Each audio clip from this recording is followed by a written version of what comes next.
Et là, à ce moment-là, il sera utilisable et on peut faire fonctionner nos machines électroménagères.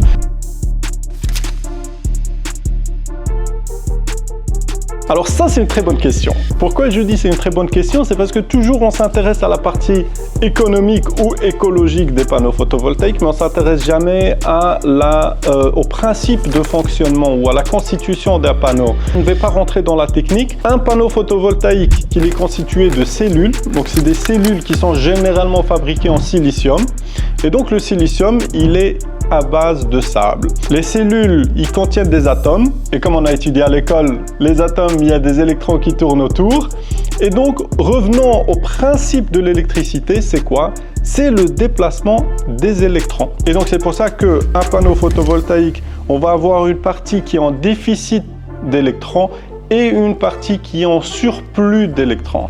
Et donc, il suffit de brancher la partie négative et la partie positive sur une ampoule, exactement comme une pile.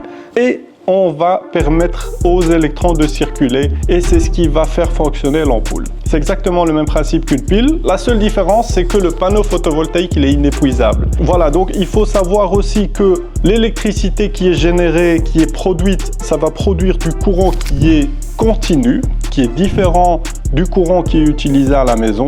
Et c'est pour ça qu'on va mettre un transformateur, ce qu'on appelle nous dans le domaine un onduleur. C'est ce qui va permettre de transformer le courant continu en courant alternatif. Et là, à ce moment-là, il sera utilisable et on peut faire fonctionner nos machines électroménagères. Voilà, donc ça, c'est d'une manière très simple, donc le fonctionnement d'un panneau photovoltaïque. J'espère que j'ai été clair.